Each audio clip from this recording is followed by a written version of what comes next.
Hello everybody, this is Manu S and welcome to the very first MTG Arena Top Decks video series. While the starter deck series is not fully done yet, I figured it's time to provide you with the first proper constructed deck that I have built and managed to put together completely by now with wildcards and stuff to give you my take on one of the top ranked archetypes in MTG Arena, which is Ramunap Red. Alright, let's take a look. Okay, so here we have the list. This is what I'm currently running. I think there's basically like two ways to go about Ramunap Red. One is this like pirate sub-team, hyper aggressive, low curve approach. And one is the more traditional that most people have been running in standard, that also includes Kaladesh, which would be something like Soulscar Mage and a bit more burn and less one-drops. Because without the pirate package, you can't really run more one-drops than like Firebrand and Soulscar Mage, since we don't have Bomet Courier, at least yet anyway. Alright, let's take a look at the cards. So first off we have 12 one-drops. Daring Buccaneer, Fanatical Firebrand, and Rigging Runner. So they are all three pretty important for each other. First of all 12 are pirates, which is very important for the Daring Buccaneer. We also have our Goblin Trailblazer, I'll talk about them in a moment. They are also pirates. This gives us 16 pirates total, 15 other pirates to support the first Buccaneer in your hand, which is a decent number. It's not ideal, but I think it's the best you can do. I don't see any other way to fit in pirates without making the deck worse for it. So I think you just have to live with the fact that you sometimes have to play this guy as a 3-drop. It's not ideal, but sometimes you don't have anything better to do anyway.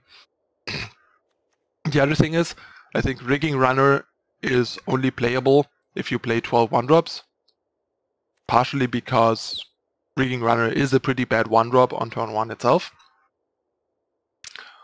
But with the 12 one-drops, you have a reasonable chance to go like one-drop into one-drop plus Magma Spray or one-drop into double one-drop. And then Rigging Runner becomes awesome, because as a 1-mana 2/2 first strike, he's actually pretty powerful against a lot of decks in the format and really needs to be answered in the mirror, because he's really virtually unblockable and really hard to attack into outside of like making him not block for a turn. So yeah, with this setup you have a reasonable chance to just go like one drop into Rigging Runner plus a burn spell or another one drop, but you also have better chances of doing stuff like one drop into 2-drop into turn 3 2-drop plus another one drop. And so on. It just lets the deck use its mana much more efficiently and be more explosive. And I noticed this in a fair share of games where you just kind of like blow the opponent off the table on the play with very explosive and mana efficient draws, thanks to having more one-cost cards than the other approach that I mentioned. Next we have the 2-drops. Earthshaker Khenra doesn't really need much explanation. Art is just incredibly powerful. It's a 2-power haste attacker for 2 that also shuts down an opposing early blocker. It comes back later with Eternalize to finish off the opponent. Having this sort of free mana sink is awesome. And yeah, the card is a bit fragile at 2/1 stats and can sometimes have some trouble because of it against, say, the token decks, but yeah, nobody's perfect. The card is still really, really great. So there's no way you ever run less than 4, I think. And then we have the other 2-drop, Goblin Trailblazer, since we don't have Kari Zev, at least not until they release Kaladesh, which I think they announced they will do at some point. Soon, probably. Given that we are also looking at getting Dominaria soon, but maybe, like I heard they announced releasing Kaladesh, but given that we're getting Dominaria soon, which if I'm not mistaken, would mean Kaladesh rotates out of standard anyway, and there's already 6 Dominaria cards implemented in MTG Arena that are not exchangeable for wildcards yet. If you like do some search acrobatics, you can find them. They said so on Twitter. But yeah, Trailblazer is additional pirates.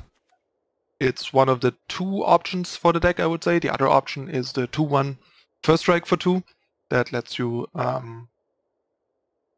copy a spell from the enemy graveyard. So that would be another option, because a 2/1 first strike is pretty nice and also actually plays even better in the mirror and against some token decks sometimes, although Trailblazer is really hard to block in the mirror, so that's nice, but getting to reuse Lightning Strikes, Abrades and Magma Sprays in the mirror from the opponent is super powerful. So the next thing that I would probably do if I had spare rares is potentially upgrade this into the 2/1 first strike guy. I can't remember the name right now. It's another pirate. But yeah, for now, these have to do the job. I think it's probably the best option. Another option, if you wouldn't be on the pirate theme, but like on the Soulscar Mage less 1-drop theme, is the 2/1 haste dinosaur. But the haste just doesn't seem to be good enough to make up for that. It's just a fragile 2/1. So I would still probably run Trailblazer or the pirate in that build as well. Then we have 4 Ahn-Crop Crasher.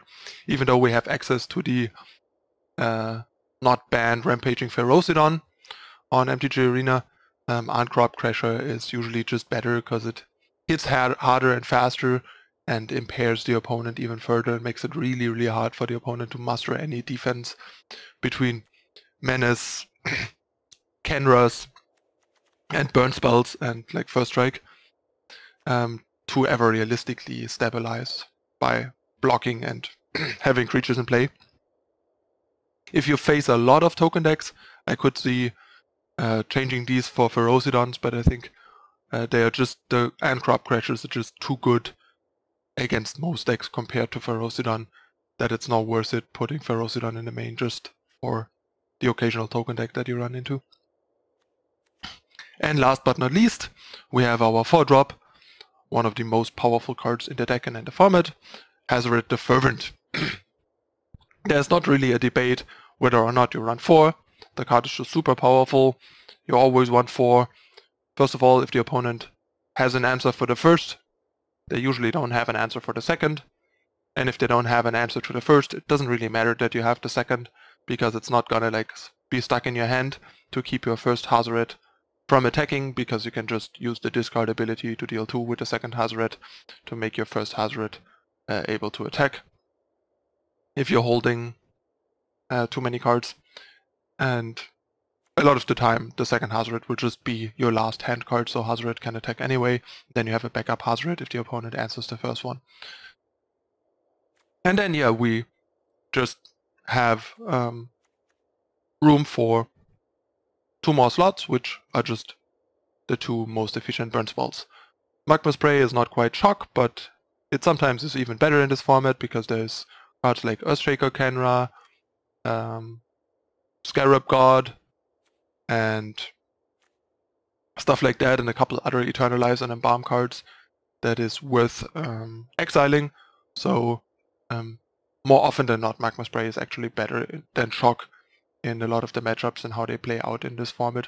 There's not a lot of very creature-light control where Magma Spray would be significantly worse than shock, so I didn't really mind the Magma Spray over shock, even if we had shock. And then we have Lightning Strike. There could be a consideration if you can't play a Braid and Lightning Strike both to consider a Braid over Lightning Strike, but the thing is, without Kaladesh there's just barely any artifacts in the main decks that are even worth killing, so having Lightning Strike to finish off opponents is much better, which is why there's 4 Lightning Strike and 0 Braid. If I would have some more slots, they would go to a Braid. Like if I had 1 or 2 more slots, they would probably just be Braids, but I don't, since That brings us to the last part, to the mana base. We have 24 lands. I would not run any less, but this mana base is very straightforward. 16 mountains, 4 Ramunap Ruins, 4 Sunscorched Desert. As you can see, no additional deserts, because I think if you're on the 12 one-drop plan, you really don't want to run additional colorless sources other than Sunscorched Desert, simply because you will get punished too much for not being able to play multiple spells in a turn early on because you drew too many colorless sources. Like if you have a triple one-drop door and then your hand is like a red source and a colorless source, you're just like gonna cry and wish that additional colorless desert was just a mountain. So it's really not worth it, and you also rarely activate Ramunap Ruins often enough that it matters to have a lot of additional activations on it. So I like this configuration best. If you actually happen to be on the 8 1-drop plan, I could see running 1 or 2 more colorless deserts to support the Soulscar Magus Braid plan more, and just be a bit more board controlling. This could actually be potentially better in the mirror, because Soulscar Magus looks pretty good in the mirror. Having more burn to not be tempoed out, especially when you're behind, seems like a good thing. And like a braids for the Ahn-Crop Crashers and stuff. And having the 2/1 first strike 2-drop pirate in addition to that would make you really, really good in the mirror. So given that there's a lot of mirrors, I would probably recommend, if you can afford it, because the deck actually is more expensive, it requires like 4 to 8 more rares than this version, which is a problem this early, and I'm currently building another deck that I have almost complete that I need my next 3 rare wildcards for.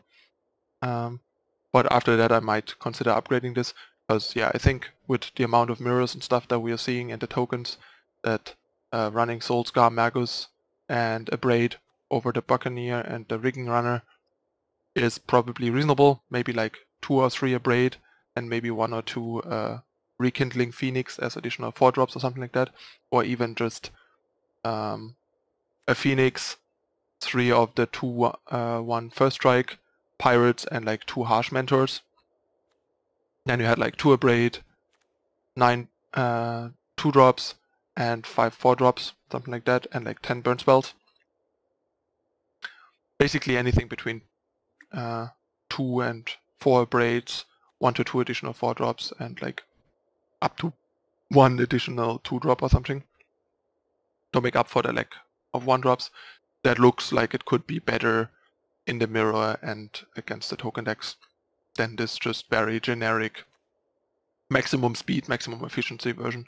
This version is just built sort of as a vacuum build that just tries to maximize explosiveness and speed and just not take metagame considerations into account much.